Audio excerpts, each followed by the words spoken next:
en su canal de frecuencia modulada e estereofónica multiplex, La Voz Radio, desde New Haven, Connecticut, al mundo.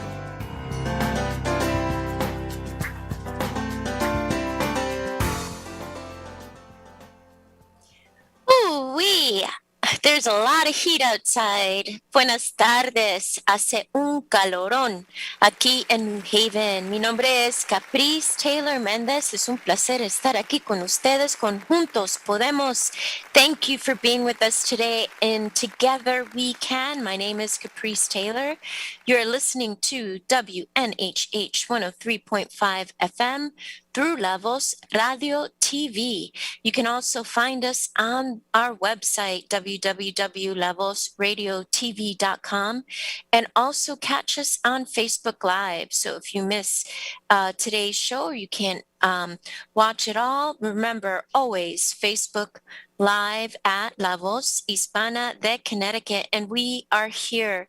What a privilege and a pleasure to speak today with Jerry Smart from Transition's Clinic, Saving Lives.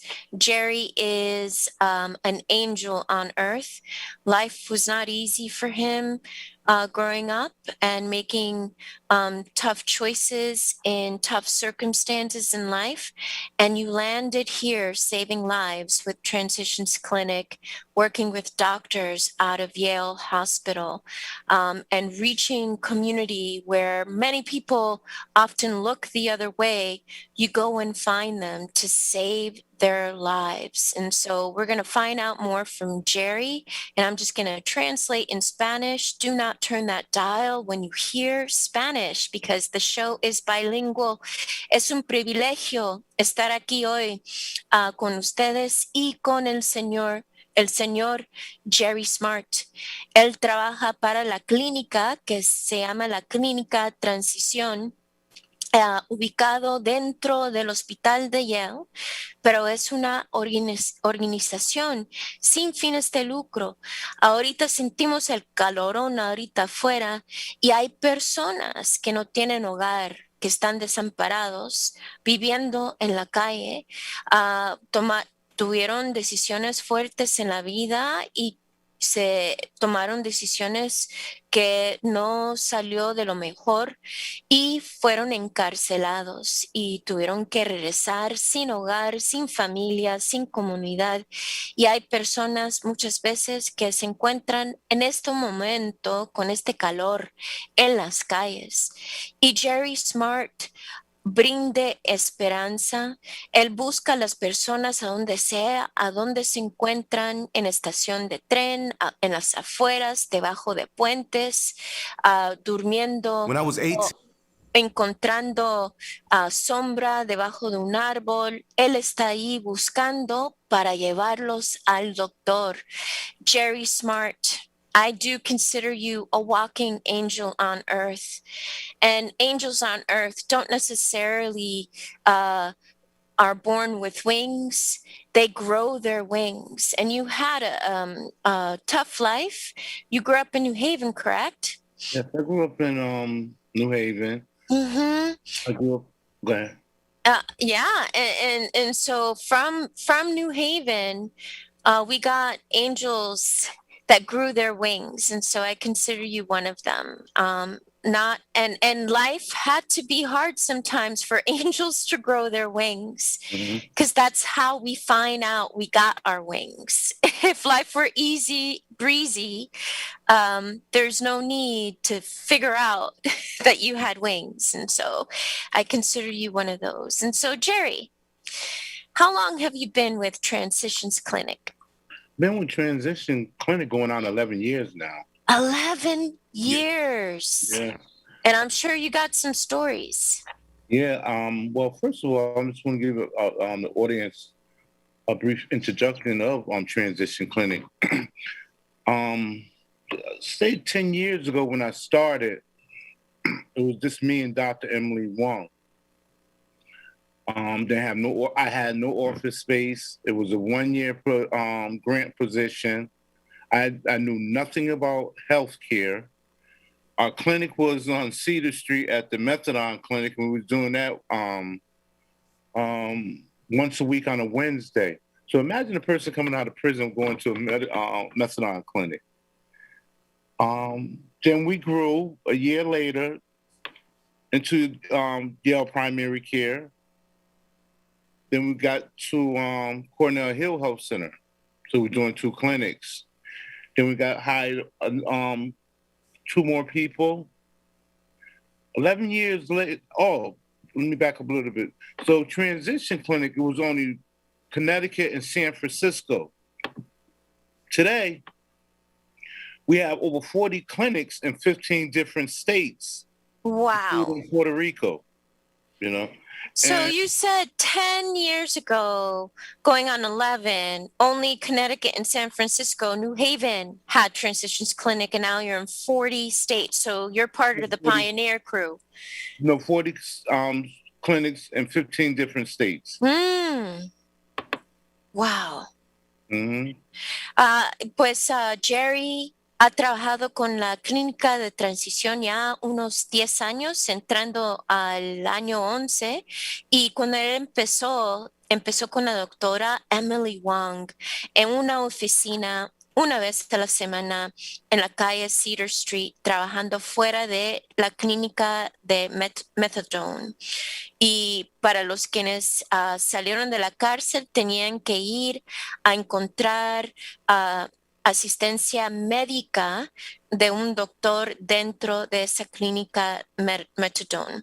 Un año después que empezaron, lograron expandir para 2 días a la semana, incluyendo el sitio en Cornell Scott, el centro comunitario Cornell Scott, y estaban trabajando debajo de asistencia primaria de salud del hospital Yale, y a la misma vez que empezaron aquí en New Haven, había una clínica empezando también en California, en San Francisco. Pero hoy en día, adelantando 11 años en el presente, hay 40 clínicas en 15 estados, y Jerry fue uno de los primeros empleados de este movimiento, este apoyo tan importante, Transitions Clinic, que antes de la existencia de la clínica Transitions, personas recién salidas de la cárcel se morían en menos de 2 semanas de estar afuera. Con este calorón, imagínense, con alta presión, diabetes o lo que sea, sin medicina, en menos de 2 semanas se morían aquí en nuestras calles, aquí en New Haven, y también a nivel nacional.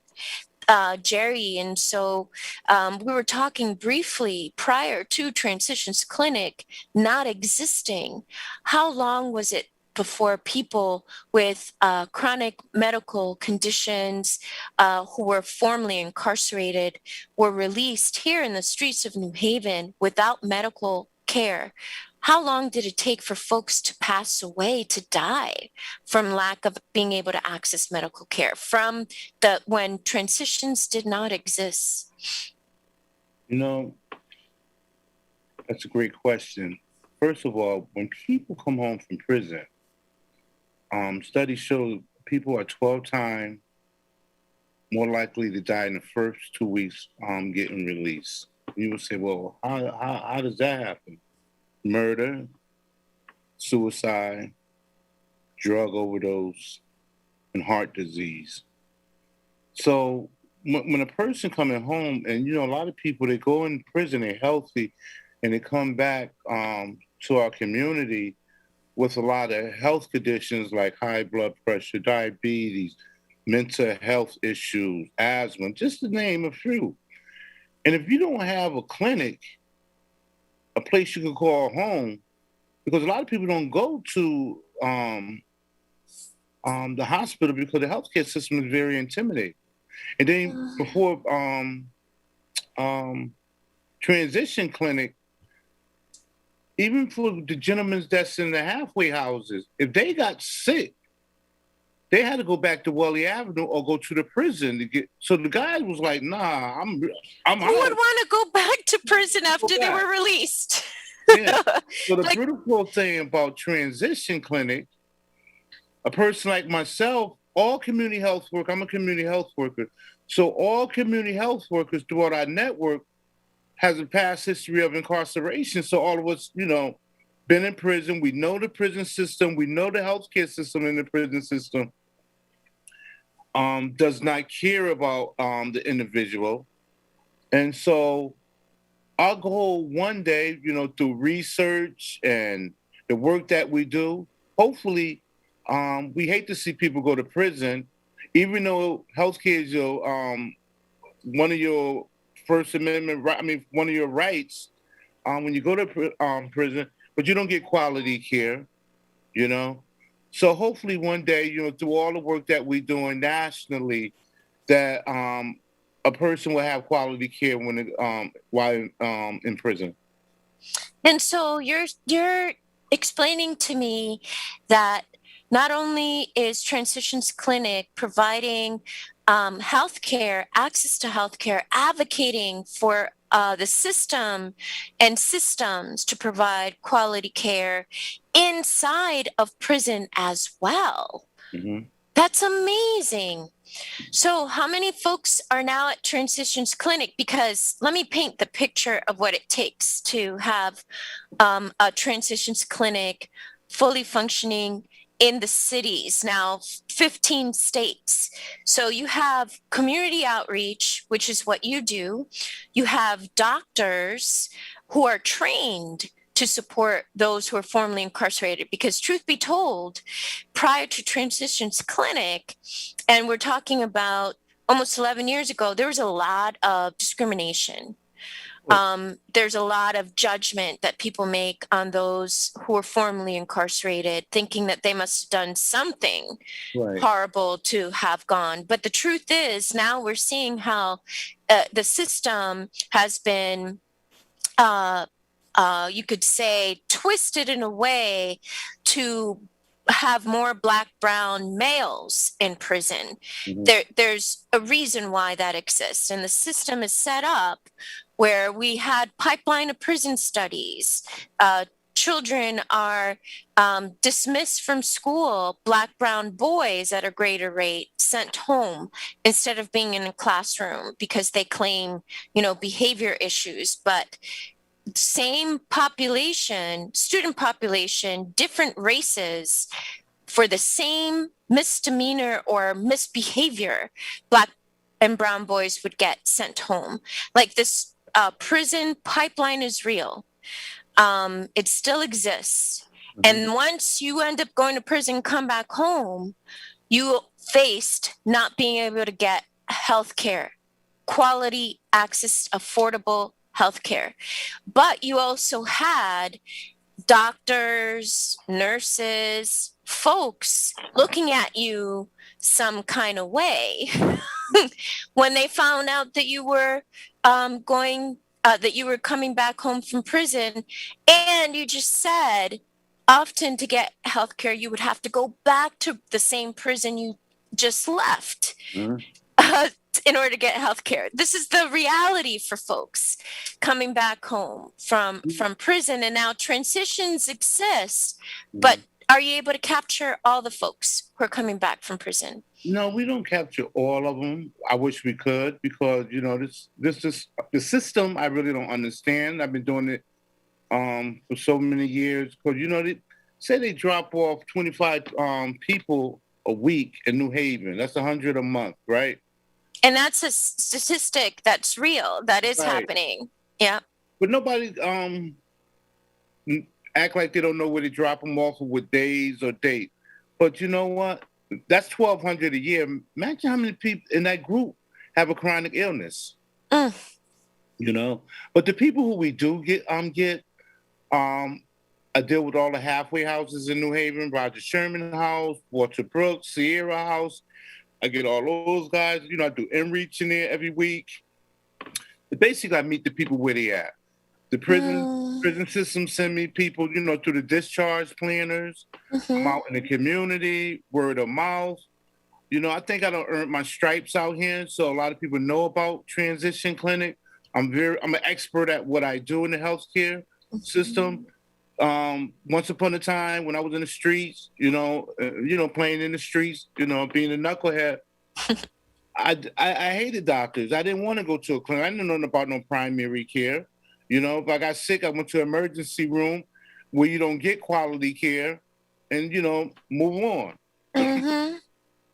So 10 years later, I know my way around. I know how to navigate the system.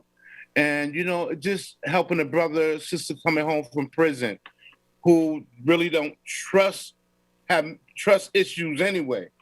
But coming into the clinic, talking to a doctor, I'm the one who they run into first. I'm the one who will schedule their appointments. So once I build that rapport with them, then it's a win-win situation with our team.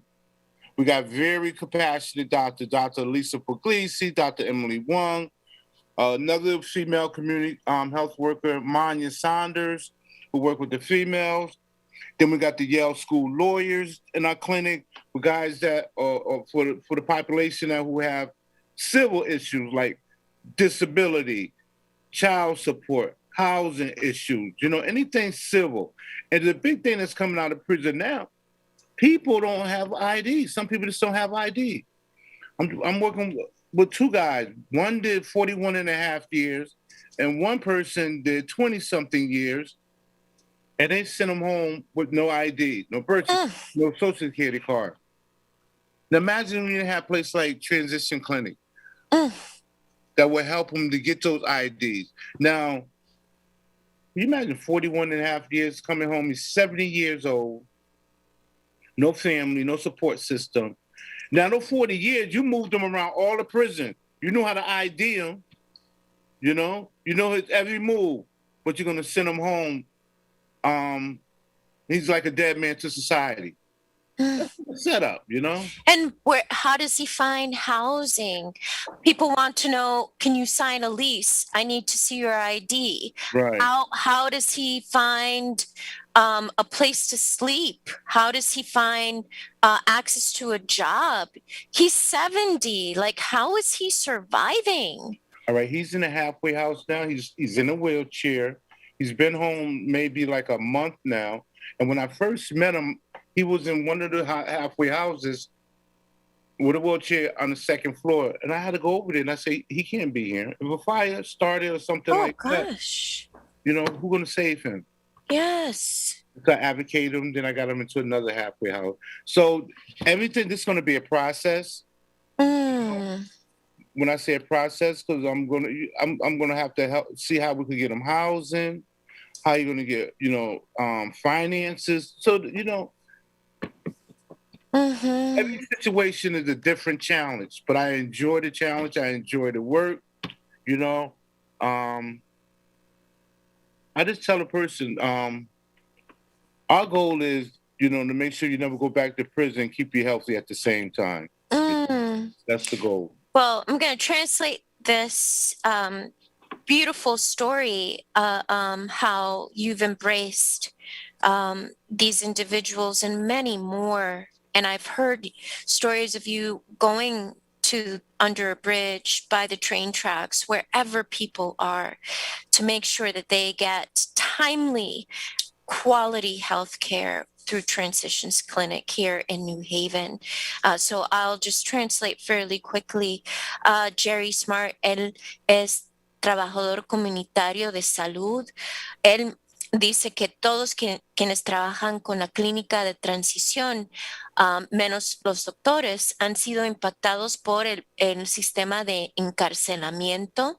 Él sabe y todos conocen lo difícil que es regresando aquí a New Haven sin la asistencia adecuada. Antes de la existencia de la clínica de transición, muchas personas se morían en menos de 2 semanas. 12 veces más probable encontrar la muerte si uno fue encarcelado antes de la existencia de la clínica de transición. Muchas personas se morían por suicidio o una matanza o abuso de droga o salud problemas de salud crónicas como problemas del corazón, alta presión, problemas de diabetes, etcétera. Y la clínica de transición tienen dos doctoras, Emily Wong y Lisa Puglisi, son las doctoras que proveen esta asistencia médica a los pacientes que fueron encarcelados. Y acá en New Haven todavía por lo menos 25 personas llegan de nuevo a New Haven de encarcelamiento, es decir, más o menos 1,200 anual llegan de encarcelamiento y muchos de ellos tienen problemas de salud. Y como sabemos, especialmente hombres latinos, yo diría, muchos no tienen confianza en el sistema médico, no saben cómo navegar, inclusive latinos y afroamericanos, y muchas personas no tienen confianza a doctores aquí en este país, o no saben cómo entrar, o tienen, tienen miedo, temor de los gastos financieros si no quieren entrar. Y la clínica Transitions es de gratis. Jerry ayuda a ubicar recursos. Por ejemplo, en este momento hay un señor, 70 años, 70, y él cumplió 41 años y medio encarcelados. Él pasó 41 años de su vida encarcelado y recién salió, 60 años en silla de rueda. Y le encontraron una casa, halfway house, es un hogar temporario donde otros que fueron encarcelados también comparten una casa, y le pusieron el segundo piso como su nueva residencia temporal, pero con silla de rueda. Y cuando se fijó Jerry, de ahí se dio cuenta que alto riesgo, ¿qué pasaría si hubiera un fuego, un incendio en la casa? Y de ahí abogó para encontrar un primer piso para este señor, sin familia, sin hogar, sin identificación. Lo dejaron salir sin tener ninguna identificación, mientras lo estaban trasladando de cárcel a otra cárcel, a otra cárcel. Siempre tenía identificación, pero la hora que el gobierno lo dejó salir, después de 41 años y medio, sin ningún rostro oficial, no tenía su certificación de nacimiento, ni tenía su identificación de ningún estado o ciudad, y de ahí se le hace difícil encontrar un hogar, hace difícil encontrar trabajo, y cómo navegar los varios sistemas para que él pueda sobrevivir. Jerry y su equipo hacen este tipo de asistencia, incluyendo Maya Sanders apoya a las mujeres que fueron encarceladas también. Y eso es un ejemplo nomás de los 100 y pico de personas que ha ayudado Jerry y la clínica de transición ubicado aquí en New Haven. So Jerry, we're going to take a brief break in 4 minutes, but before we do, I wanted to ask you, how can people find out about how to connect a loved one that they know that might be released soon, or someone that they've seen and know that they're struggling? How can they connect with Transitions Clinic? Oh, you're on mute. ¿Cómo es que alguien puede conectarse con la clínica Transición si tienen alguien que está encarcelados y van a salir? ¿Cómo puede uno ubicar recursos ahora en este momento antes que salgan? ¿O conocen a alguien que está sufriendo, están pasando por un tiempo difícil y también tienen problemas de salud y fueron encarcelados? So how can we have folks get in touch with Transitions?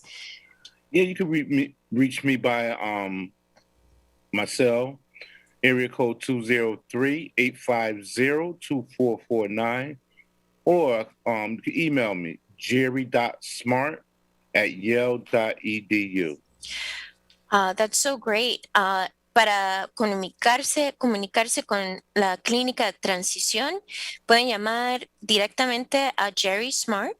El número de teléfono es 203-850-2449. 203-850-2449. Él habla inglés, pero ojalá que puedan encontrar a alguien que pueda traducir.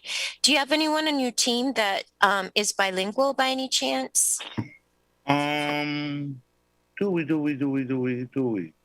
I know the doctors are both from Dr. Wong, Lisa Puglisi?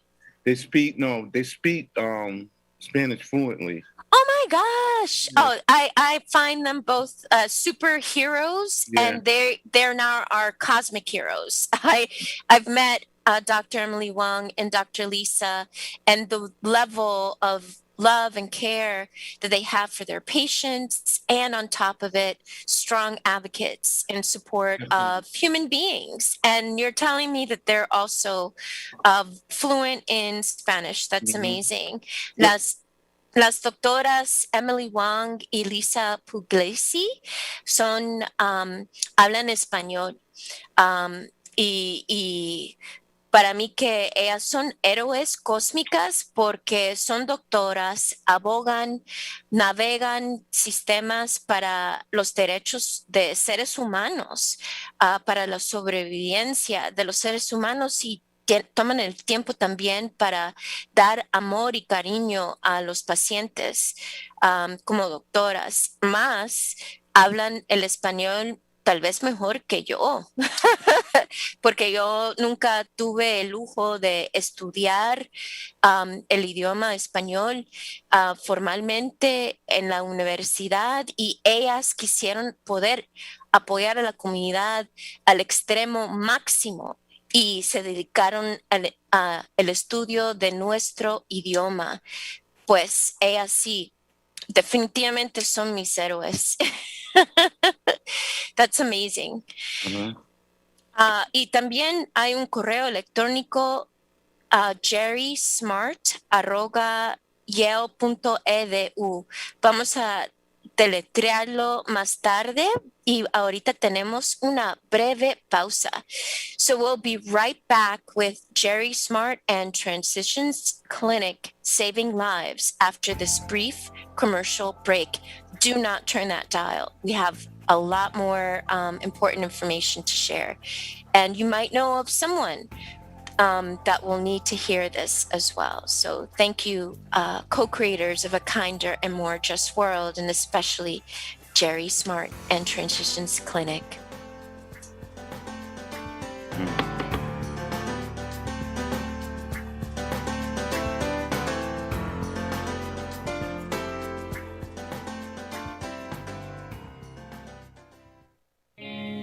La Voz Hispana de Connecticut, el único periódico que cubre las noticias locales de todas las ciudades del estado. Noticias que tienen que ver con el quehacer político, educativo, económico y social de la comunidad hispana de Connecticut. Los mejores articulistas y reporteros, el mejor contenido editorial. La Voz Hispana, la voz de todos, la voz del pueblo.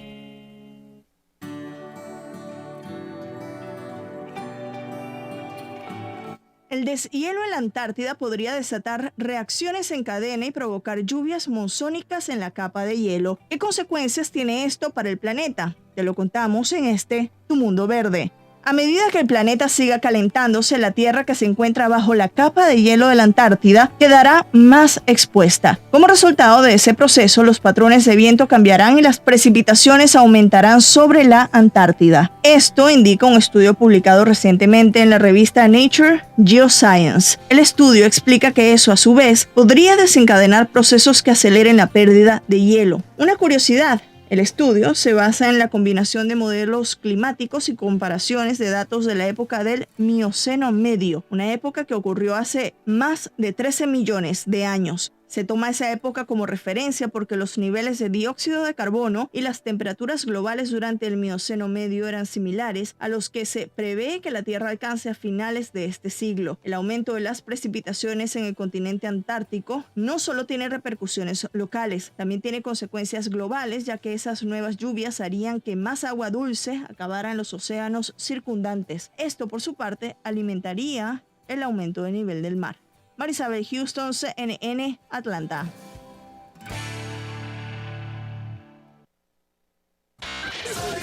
WNHH 103.5.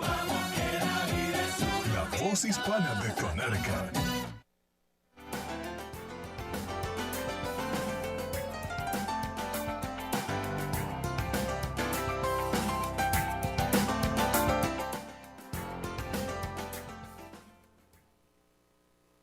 Buenas tardes. Good afternoon. Here we are with Jerry Smart from Transition's Clinic.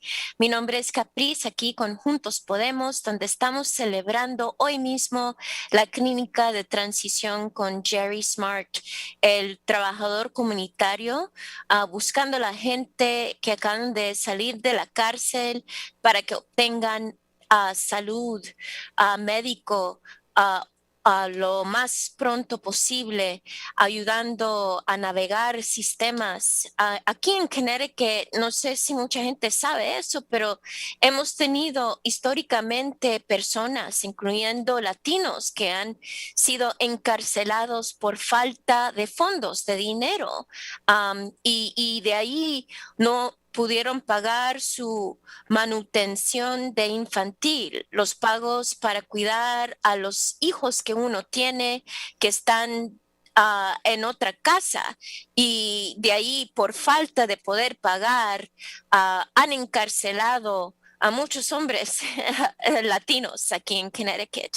Imagínense salir por fin de encarcelamiento y no poder encontrar trabajo, tal vez ni tener identificación del Estado para poder aplicar para un trabajo o para poder aplicar para asistencia del Estado, y de ahí tener tocando la puerta una demanda de fondos cuando uno ni tiene trabajo.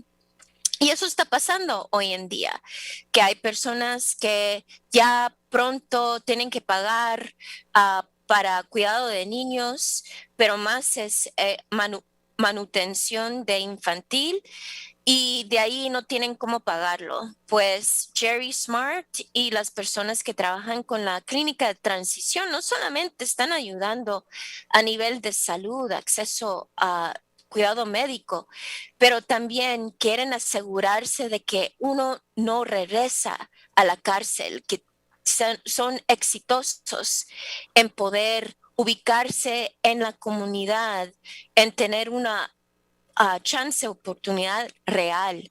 And so, Jerry, I was just reintroducing you once again. What a pleasure to have you here with Transitions Clinic, and understanding the vicious cycle that can happen.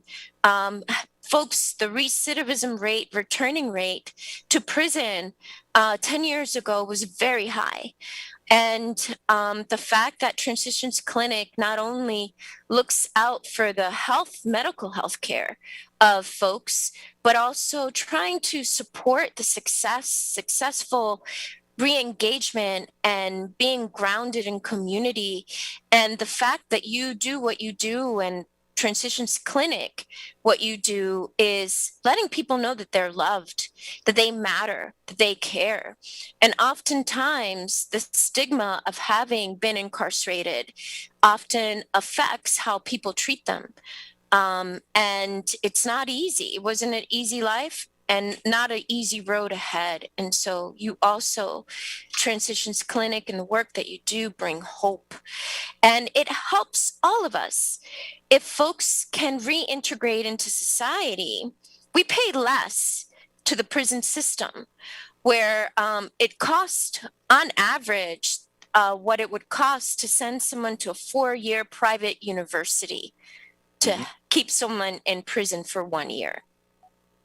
So So we're paying one way or another, and why not pay it forward in a loving, compassionate way, and supporting programs like Transitions Clinic.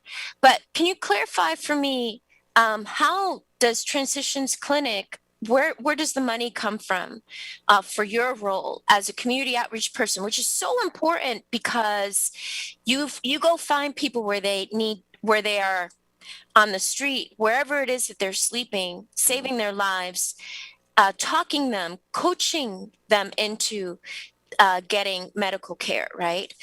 So how do you get, are we taxpayers paying for all of this, or how's this working? You know, for the past 10 years, I've been just working through grants was paying, you know, Mm-hmm. grants or whatever grants, Grants. you know, the Mm-hmm. community foundation, it just was grants. But now I'm, and it was Dr. One goal when I first started to get all our community health workers in New Haven to get Yale to pay our salary, get hired by the university. And, you know, having a, you know, past history of incarceration, just having a record, it's hard to get in the university. But I'm here to say today, you know, I'm as of June 4th of this year, I'm full-time at the university. Yes, after 10 years, over 10 years, you're finally full time, Jerry. And I just have to emphasize what this means. Mhm. Here you were looking for folks under bridges, in the train station, sleeping on benches, wherever, to bring them to their doctor appointment. And many people have chronic health conditions in the US. So many people know if you skip a certain number of pills, you could end up seriously ill. If you skip your diabetes medication, you could end up in a coma. Like, this is like really tough situation. And you were making sure that they were getting to their doctor's appointment in a timely fashion, saving lives. And in the meantime, going way above and beyond your job, you didn't have access to health benefits 10 years ago. You were helping people get access to health care. Meantime, you didn't have what many people, you know, who have full-time jobs with benefits might take for granted. And so I just want to point out how your heart was thinking of the brothers and sisters that needed that care. In the meantime, Yale finally, June 4th, congratulations, Cherry. And congratulations to Yale. I meant to say June 1st. I'm sorry. Oh, June 1st. June 1st. Congratulations to Yale Medical. And congratulations to you, Jerry, and Transitions Clinic for being acknowledged as a core important staffer to this mission of saving lives, and your dedication, and finally having not to worry about access to affordable quality health care as a full-time employee. And the access to health care, many of those who are formerly incarcerated, they might actually think that they don't qualify for health care. You know So, what? To answer that question, DOC has been very good. I remember when I first started, none of the guys, well, you couldn't go to a clinic, outside clinic when you was in a halfway house. You would have to, if you got sick, you go to Welly Avenue or you go back up to Yukon. So guys wouldn't even say they were sick. Now, and DOC has been very good. All the guys now, maybe it happened about 5 or 6 years ago, they could go to outside clinic like Transition. You get the dental work, they, you know, see eye doctor, mental health. Also, when they get released, have been getting released, they get Husky, and they already have it by the time they reach me. That's awesome. So they're signed up for Husky. Yeah, Husky for medical, and now when they come home, even they go to a halfway house or they just go straight to the street. So go, you know, to one of their significant other. If they need medication, they send them home with a voucher for 30 days to go to any pharmacy of their choice to grab their medication. So, And I have to say, I've been in meetings and Transitions Clinic, you were advocating for these things. So it didn't just happen where they came up with these important, great strategic ideas. right. Transitions was advocating for lining this up to save lives. Yes. This didn't happen overnight. 10 years. I've been here 10 years, and I've seen a lot of changes. 10 years, we were only one clinic in New Haven. Now we got 2 clinics in New Haven. We got a clinic in Bridgeport. We got a clinic in Hartford. So we're growing. I'm also teaching community health workers throughout the network. I just became a certified community health worker in the state of Connecticut. I already been a trained community health worker. I went through the City College of San Francisco for 2 years and got my certificate. Congratulations. Thank you. And so I have 2 questions for you. And I'll start with one of them, which is teaching. You mentioned you teach community health workers, and there's a level of sensitivity where wanting to make sure that people feel not judged, make sure that people feel cared for. And sometimes they have to be willing to be vulnerable and share information that will be kept confidential in order to get the best service, right?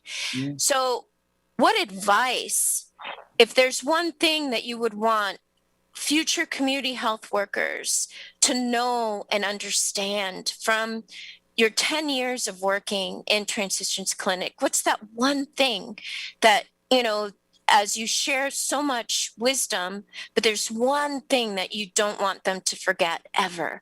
And you don't have to answer that off the cuff right away. I'm going to buy you some time to think about that as I translate in Spanish. De que hace 10 años los tiempos eran difíciles para las personas que fueron encarceladas. No sabían cómo encontrar asistencia médica si no es regresando a la prisión en donde estaban encarcelados. Así formó el sistema, el gobierno, las personas tenían que regresar a la prisión o si no el centro de encarcelamiento ubicado en la calle de Whaley Avenue aquí en New Haven. Y los tiempos han cambiado mucho gracias a la abogacía de la Clínica Transición.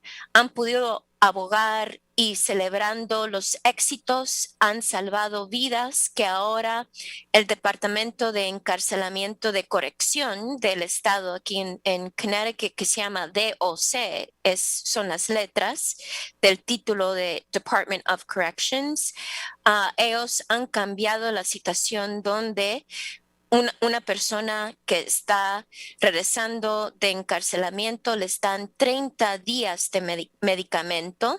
En el pasado, antes de la abogacía exitosa de la clínica de Transitions, salían sin nada y se morían por falta de medicamentos. Ahora tienen medicamentos. Ahora el Departamento de Correcciones también están alineando a que las personas tengan acceso a Husky, seguro médico, y también tienen citas ya hechas, citas con, por ejemplo, si necesitan asistencia dental, si necesitan cita con doctor de ojos, si necesitan ayuda con salud mental.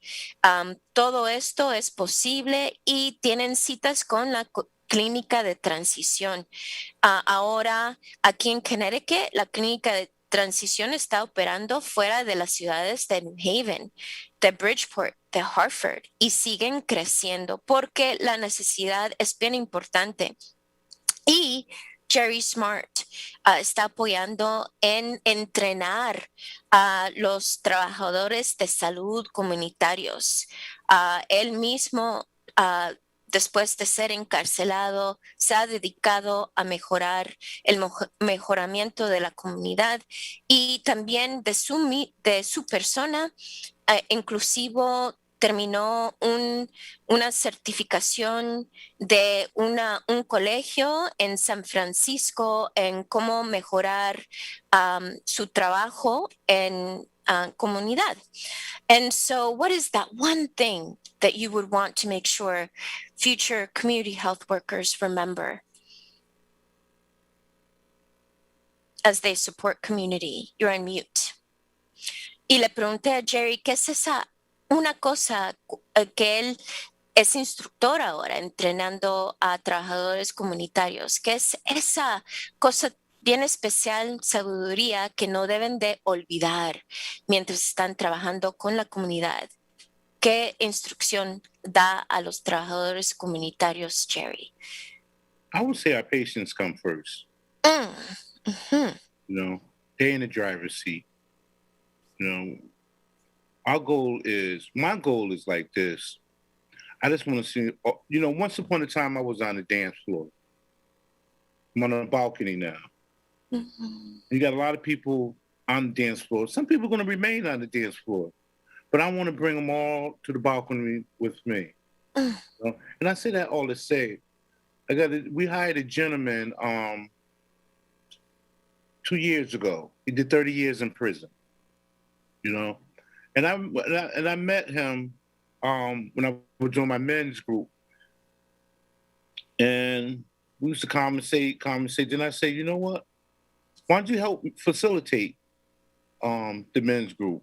And it started from there. 2 years later, he's working for us, you know? Beautiful. You know, he went in when he was 14. He came out when he was 40-something, you know? So we got some great stories. So you just got to remember your patients. Just because you were incarcerated. One thing we never do, we would never ask a person why they was in prison. But once you start doing that, you become judgmental. Mm-hmm. You know? That's none of our business. You take your time. I've been to prison. It's none of nobody's business. Why I went to prison? That was over 30-something years ago. Mm-hmm. You know? So people coming home have enough things to worry about. Housing, employment. You know, some people coming home homeless. So, you know, they got too much stigmas on them, you know? So when they come to us, you're coming around compassionate people. People, you know, our team cares about our patients. I've been here 10 years and people still come to our clinics 10 years later. You know, it's the place you can call, it's a clinic that you call home, you know? And it starts with the community health workers. Starts with me. You know, so if I had a nasty attitude or I did not answer my phone or didn't go to the halfway houses, there won't be no transition clinic. You know? And so can you share a little bit about the men's group? But I'm going to translate in Spanish what you just shared. De que Jerry Smart, el consejo que él da para los quienes quieren trabajar con la comunidad en salud pública, dice que el consejo es siempre tomar en cuenta que el paciente es la persona que dirige la dirección de el tratamiento, la dirección del plan para el plan de éxito en su vida, que es bien importante nunca preguntar a la persona por qué fueron a la cárcel, porque de ahí entra la oportunidad de juzgarlos, de hacerlo más difícil para ellos. Y es bien importante tener alta compasión, no juzgar. Por ejemplo, hay personas que tienen muchas complicaciones en regresar después de encarcelamiento, muchos les falta hogar, les faltan empleo, muchas dificultades, y siendo un trabajador comunitario de salud es bien importante ser la persona que les invita a casa, los invita a sentirse parte de un hogar, de una comunidad. Y esa compasión es bien importante. Y eso sería lo que él diría a los quienes quieren trabajar con la comunidad. Y, por ejemplo, él ahora tiene un compañero de trabajo, él le dio empleo a una persona que se fue a la cárcel a los 14 años de edad y 44 años después acaba de regresar aquí a Connecticut fuera de la prisión. 30 y pico años en prisión, y él, Jerry, estaba facilitando un grupo de hombres para apoyarlos. Y 2 años de este señor de 44 años que fue a la cárcel a los 14 años, estaba apoyando a sus compañeros en este grupo de hombres, y 2 años después le dieron trabajo. Entonces, sin juzgar a la gente, uno abre las puertas de oportunidades, una bendición para los demás quienes están pasando por tiempos difíciles. Y, la clínica Transición es pagado, por ejemplo, la posición de Jerry Smart, personas que donan, individuos que han donado, han brindado donaciones para poder aportar a esta gran misión de disminuir la población de las prisiones, aumentar el amor dentro de la comunidad, oportunidades y salvando vidas con asistencia médica. And so, yes, Jerry. Yes. And so you were going to share about the men's group. Okay, yeah. Before the pandemic and before everybody went into lockdown, I was doing a weekly men's group. Me and my co-facilitator, Tino Negron, that's the one who did 30 years in prison, who works alongside me also. And we would do a group every Wednesday. We would have anywhere between 15 and 25 members. Have pizza, and we would do it for an hour. It was nothing structured. It was just, brothers building each other up, iron sharpening iron. Men would come together, and we just would talk about issues, about the struggle, about employment, about relapse prevention, because everybody's going through. You're coming home after 10, 14, 15 years. There's somebody in that group did the same thing, and we're not, nobody being judgmental. We just kicking it. So right now, I'm starting to get ready, because stuff's starting to open up. And our office space, we didn't have that big office space no longer. So I'm just trying to figure out how I'm going to do it, how it's going to look. Because right now you can't have 25 people in a group right now, because you're talking about social distancing. I would like to everyone to be vaccinated. I'm vaccinated, Tina vaccinated. So I would like the guys to be vaccinated. And maybe I start off with 6 and just build from there. Well, those 6 are going to be very fortunate to be in that space. And again, most things are happening through Zoom. This interview is happening through Zoom, but once if you're formally incarcerated and you're returning back, you may not have access to the internet. You may not have a home to access the internet. You may not have a cell phone that you could afford free data to access the internet. So thank you for your courage and dedication to supporting these 6 men. And hopefully, if we continue getting vaccinated and taking care of each other, 25 fortunate souls will be once again in your group setting. So thank you, Jerry. And I'm about to translate what you just shared. De que ellos tienen un grupo para hombres. Antes del virus de COVID-19, tenían entre 15 a 25 hombres que se unían una vez a la semana por 1 hora y comían pizza, compartían sus historias y lo difícil en cómo es regresando a New Haven o a esta ciudad sin tener muchas cosas que uno toma en cuenta, sin tener identificación, sin tener hogar, sin tener empleo. Y pues él quiere abrir de nuevo este grupo de apoyo que es facilitado por Tino Negrón, que ha pasado 30 años en prisión, pero se está dedicando a apoyar a los demás para su éxito, salvando vidas también. Y él requiere que todos se vacunen. Él mismo es vacunado para mantener todos seguros. También no puede tener 15 en este momento, pero está viendo si puede empezar con 6 y ver cómo va ese programa de hombres. Mil gracias, Jerry, por tu tiempo, por tu gran labor en apoyando, salvando vidas aquí detrás de la clínica Transición. Y algo bien importante es nunca juzgar a las personas si saben que fueron a prisión. Hay tantas razones y lamentablemente muchas personas negras y latinas han tenido que pasar por tiempo en la prisión y se le hace bien difícil en poder encontrar empleo.